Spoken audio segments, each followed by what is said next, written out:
Fala pessoal, tudo bem? Aqui é o Flávio novamente falando. E esta série de vídeos que eu estou começando agora vai se chamar a série do alfabeto musical. O alfabeto musical nós vamos passar pelas letras do alfabeto e cada letra do alfabeto nós vamos falar de um tema diferente, um tema relacionado à música, mas também à educação, um tema que permeia a área da educação no geral e que de alguma forma lida e toca também na educação musical, que é o meu foco de trabalho, é lógico.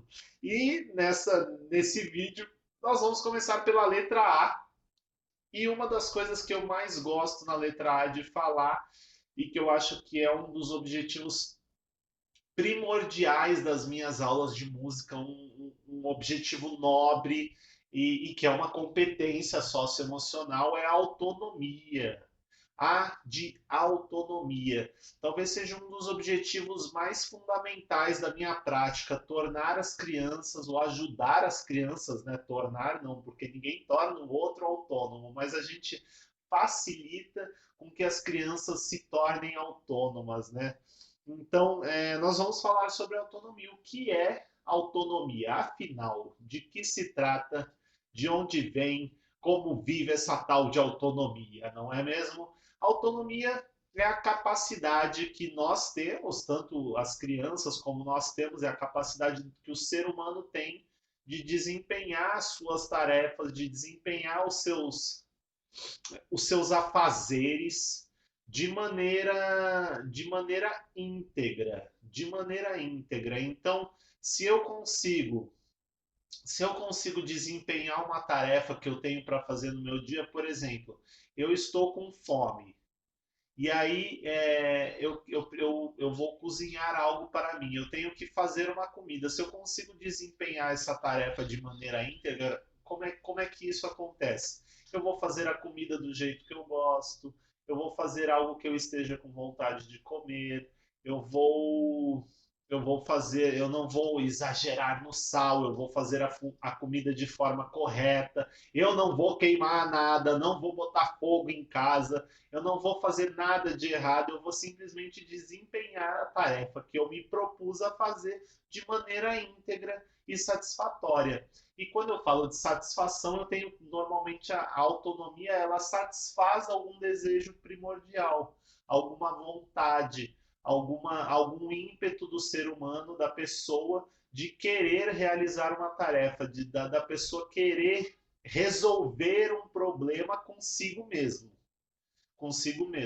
Então, né, a gente sabe que nas competências socioemocionais também tem a resolução de conflitos, mas aí é com os outros. Mas quando a pessoa quer resolver um problema consigo mesma, e aí eu dei um exemplo de um problema cotidiano, se eu consigo resolver o meu próprio problema, eu tenho a capacidade, neste caso, desta tarefa, eu tenho uma capacidade autônoma de resolver esse problema. Eu tenho autonomia para conseguir solucionar aquela questão que eu estava querendo, que eu estava buscando solucionar. E aí existem vários tipos de autonomia, né? Aqui eu falei dessa autonomia prática da vida cotidiana, da vida prática. Mas existe também a autonomia da vida emocional. A autonomia da vida emocional, que é, por exemplo, quando a gente fala da resolução de conflitos, né? Então, por exemplo, acontece alguma questão de a criança ir para casa com a ideia de que ela não se saiu bem em uma tarefa. Ah, puxa vida, fui fazer um desenho e o meu amigo do lado disse que o meu desenho estava feio, eu fiquei chateado e tudo mais. Então essa criança ela tem um problema emocional, ela tem um conflito emocional consigo mesma, que veio de outra criança, mas quando ela vai para casa aquilo fica nela com ela mesma. E se essa criança está bem resolvida, se ela tem autonomia para resolver o seu conflito, se ela tem, né, e aí engloba também outras competências socioemocionais, se ela tem autoconfiança, se ela tem uma autoimagem boa, né, se ela tem uma imagem de si que é boa, se ela tem confiança naquilo que ela faz, se ela possui a capacidade de se auto-organizar emocionalmente, isso tudo, todos esses autos, eles basicamente estão em volta da autonomia, né? Então esses autos eles ajudam com que a criança tenha capacidade autônoma de resolver esse conflito consigo mesma e, de alguma forma, raciocinar dentro dela que o meu amigo não sabe como eu desenho, é o meu jeito de desenhar, eu escolhi aquela cor porque eu gosto e ele que não gosta daquela cor, então ela resolve, ela traça caminhos na mente dela ou traça caminhos na vida dela para que ela consiga resolver esse conflito de maneira autônoma, sem precisar chegar para o amigo e falar, você está errado. Então, isso seria o suprassumo da autonomia, né? Que a gente conseguisse ser tão satisfeitos com quem nós somos que a gente consegue resolver os nossos próprios, as próprias inconsistências do mundo da gente com a gente mesmo. O que acontece muitas vezes é que a criança não tem toda essa autonomia e ela chega para o amigo que falou que o desenho dela tá feio e fala: ah, feio é você e tudo mais. E aí o conflito, que se ela fosse para casa guardando aquele conflito emocional, aquele conflito que seria só dela, transborda e vira um conflito social, né? E aí ele acaba transbordando.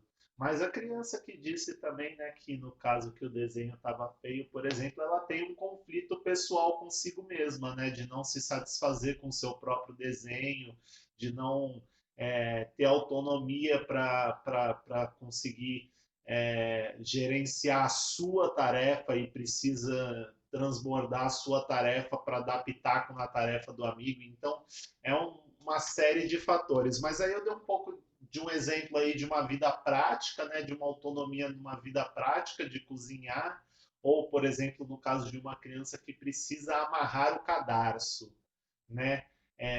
Muitas vezes, para ter essa autonomia, no caso de amarrar o cadarço, ela precisaria de uma autonomia que é de uma ordem motora. E essa autonomia de ordem motora envolve uma série de aprendizagens que são físicas, puramente físicas. E aí ela adquire autonomia para conseguir gerenciar, né, essa autonomia física e motora torna ela independente, autônoma, emocionalmente, no caso do sapato, né?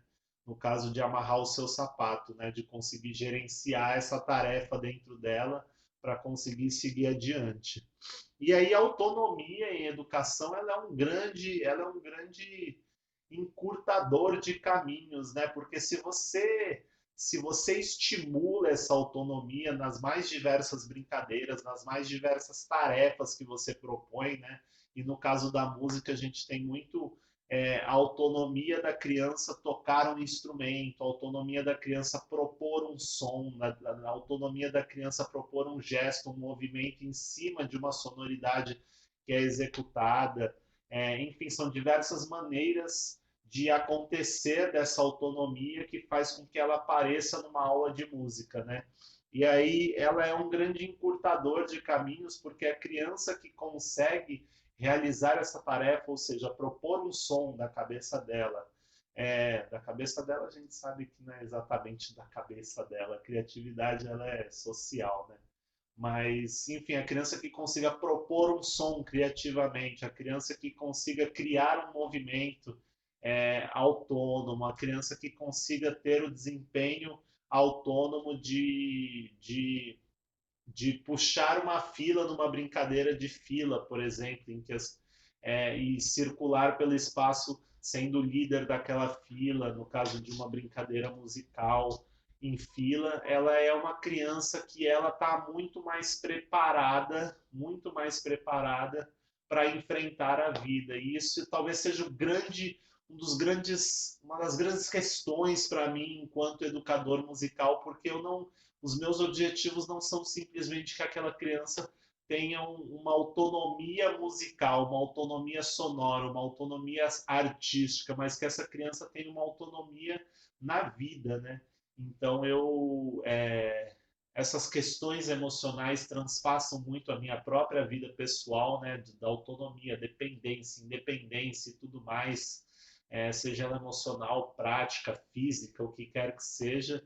Então eu sempre trago toda essa bagagem pessoal para as minhas aulas de música. Então um grande objetivo seria atingir essa autonomia para que a criança consiga é, aos poucos, ir gerenciando as suas próprias emoções, ir gerenciando os seus próprios movimentos, gerenciar suas próprias questões cognitivas de maneira cada vez mais autônoma para que ela tenha sucesso pessoal. Né, para que ela tenha sucesso pessoal. Nem estou falando de lá na frente daquele sucesso profissional, estou falando do sucesso pessoal, de satisfazer-se consigo mesma, de conseguir se perceber de maneira íntegra, como eu disse, né? De se perceber de maneira satisfatória mesmo, assim, de saber que eu sou uma pessoa que eu sei fazer as coisas, que eu dou conta, que eu não preciso ficar dependendo dos outros, que eu sou uma pessoa para frente, sabe? Que eu sou uma pessoa que, independente da minha personalidade, eu consigo gerenciar as críticas, as angústias e as incertezas da vida e todas as questões da vida de maneira pelo menos mais, como que eu posso dizer, mais efetiva, entendeu? Então, aí a gente chega aí, né, em dois educadores, né, que talvez sejam as minhas grandes referências em educação emocional, né, porque quando a gente fala de autonomia, a gente está falando de competência socioemocional, e os dois grandes educadores, primeiro um é um educador da pedagogia, que é o Frenet, que é um educador fantástico e que trabalha com a emoção como eixo condutor da sua sala de aula, né? Então ele vai dizer que a emoção é o que guia a aprendizagem da criança. E eu falei em outro vídeo também da Violeta Gainza, não falei da Violeta Gainza? Carol lembra. Falei da Violeta Gainza que ela fala como na música essas emoções elas guiam a aprendizagem da criança. Se a criança está instável emocionalmente, a dificuldade dela de aprendizagens vai ser muito maior do que se ela tem as questões emocionais dela mais bem resolvidas. E o Frenet ele acredita piamente nisso, né? Que uma boa resolução interna das suas emoções, né? Uma boa dinâmica expressiva e emocional, ela pode facilitar a aprendizagem e tornar essa aprendizagem mais fluida.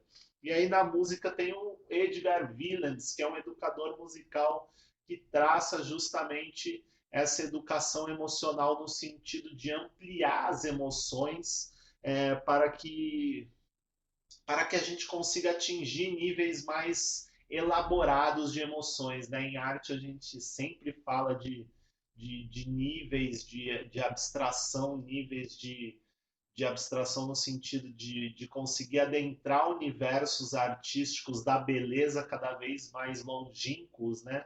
E de atingir um estado de beleza mais profundo. E o Willems não, é o Willems, confundido Willems e Frenet. O Willems ele vai falar justamente que quanto mais emocionalmente bem resolvida está a pessoa, melhor ela consegue transparecer, melhor ela consegue transpor para a sua arte essas emoções de maneira efetiva. E aí rola quase que uma sinergia da pessoa com a sua arte, né? Como é que eu posso dizer? Uma sintonia mesmo, é uma sintonia da pessoa com a sua própria arte. A sua própria arte não só reflete a sua resolução interna, emocional, mas como a sua arte ela é uma resposta é, física, uma resposta material das suas emoções. Isso faz com que você se enxergue na sua arte. Esse ciclo, né, da arte satisfazer a pessoa e da pessoa se resolver na arte acaba que faz com que a música seja para o Willems é isso, né? Com que a música seja uma ferramenta de educação emocional, né? Com que a música seja uma ferramenta de crescimento pessoal. Então, o Willems ele vai levar essa ideia do crescimento pessoal através da música. E aí você vai me dizer, puxa vida, Flávio, mas as minhas crianças, elas não conseguem fazer nada sozinhas, elas são extremamente dependentes, né? Lógico que em determinadas idades e tudo mais, né? Cada idade com as suas demandas, enfim, determinadas, né, pela sua faixa etária, mas você vai me dizer, puxa vida, mas as minhas crianças elas são muito dependentes. E aí eu vou dizer, é exatamente aí que você tem que trabalhar com brincadeiras que estimulem essa autonomia, né? É, no caso aí de uma brincadeira livre, a criança ela vai até um nível de autonomia que lhe é confortável. Ela não vai querer aumentar a autonomia dela se ela está numa brincadeira livre, se ela está num ambiente em que ela só faz aquilo que, que, que, que os seus desafios internos conseguem resolver. E aí a brincadeira direcionada entra justamente nesse quesito de conseguir colocar desafio, de conseguir colocar níveis de aprendizagem é, mais desafiadores, mas que a criança consiga crescer e aumentar esse cercadinho dela, né? Que ela consegue atuar. Então a criança ela consegue ir mais longe através de uma proposta de uma proposta que estimule essa autonomia, né? Que a criança consiga criar a partir das suas ideias internas. É lógico, a criação ela sempre parte de um leque de opções que a criança tem para criar, que você ensina esse leque de opções, mas quando ela tem um bom leque de opções de criação, ela vai buscar na cabeça dela, dentre aquele leque, aquilo que mais se assemelha ao seu sentimento naquele momento. E é justamente essa possibilidades gigantescas de criação que faz com que a criança vá se tornando autônoma, que ela tem um leque e ao escolher ela se torna autônoma, porque a escolha está muito ligada à autonomia, né? Porque é quando a gente escolhe fazer uma tarefa de uma determinada maneira e resolver esse conflito interno e resolver essa tarefa, solucionar esse problema da melhor maneira possível dentre as opções que a gente tem, é que a gente vai se aproximando cada vez mais dessa autonomia. Então, aí a questão, eu vou chegar lá mais para frente aqui no vídeo, vai ter uma brincadeira legal que foi até a ideia da Carol, que é, enfim, vou falar daqui a pouco, e vai ter uma dica prática no final. Então, se você está nessa parte do vídeo, procure a parte da dica prática, que é muito legal, e dessa brincadeira.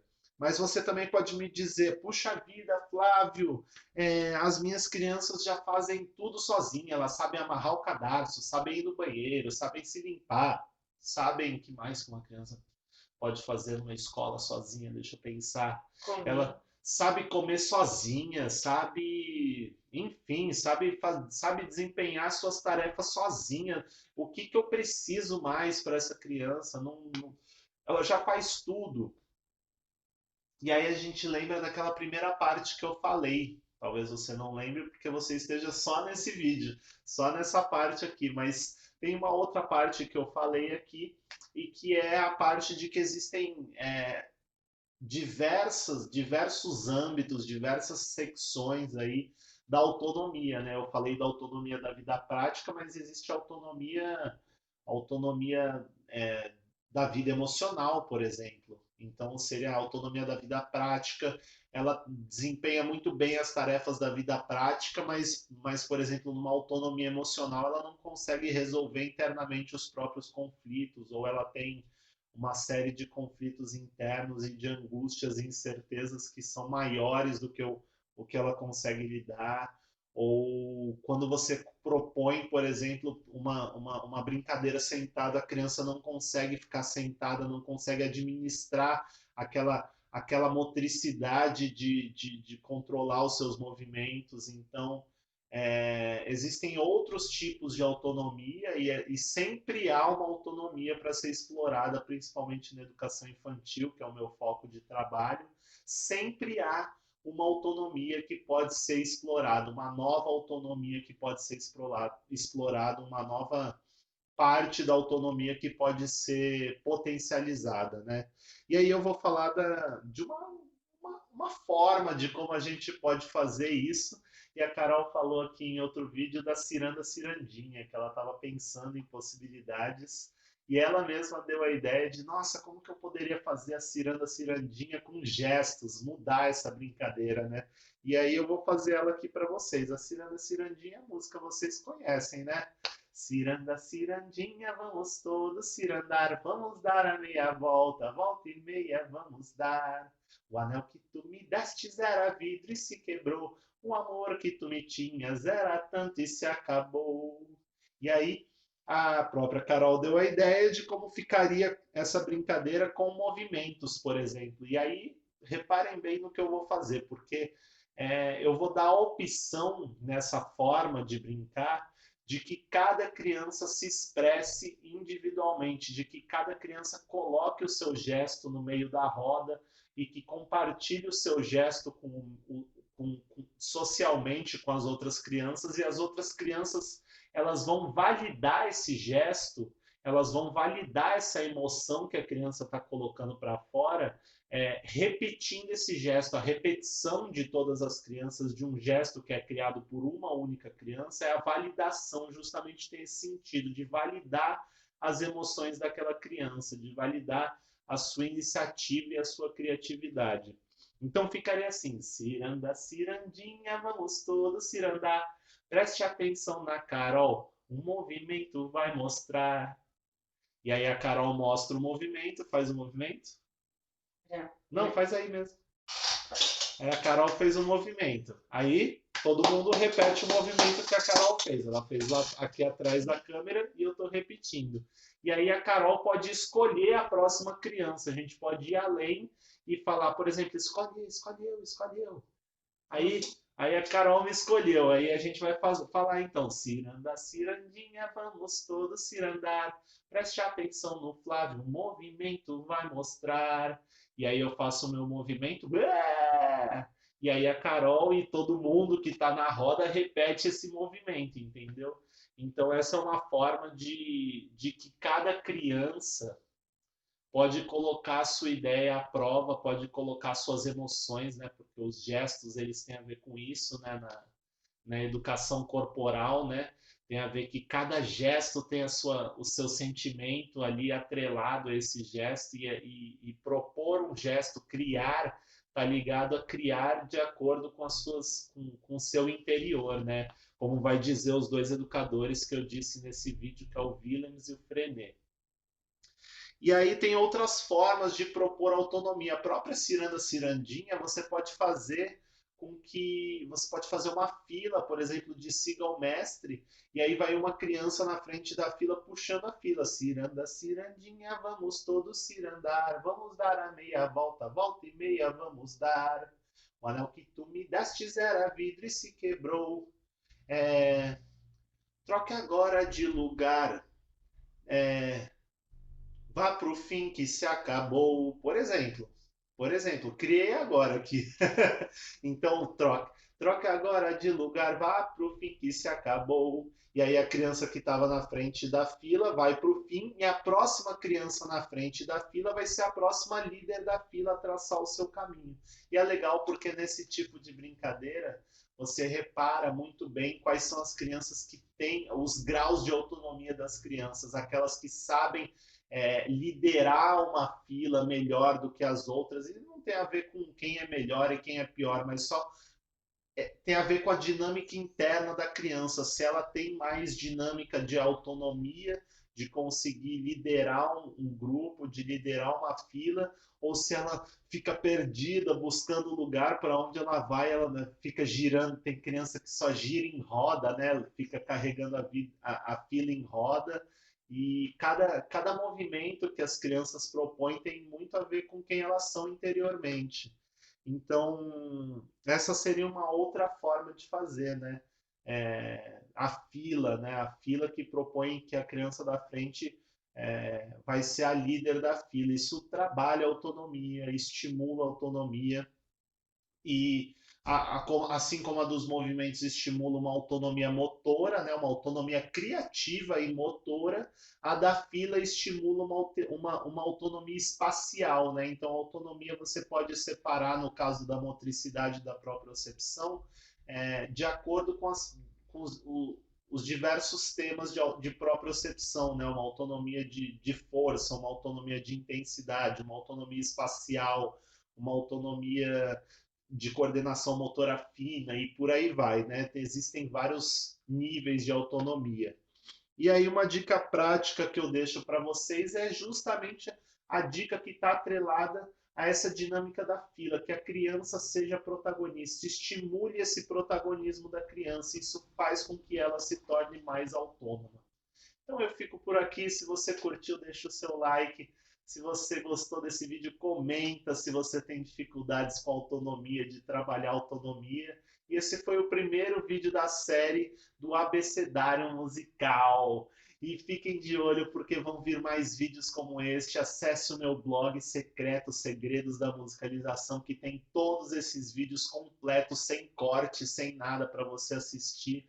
Basta se cadastrar que você vai ter acesso. Então, até o próximo vídeo e tchau, tchau.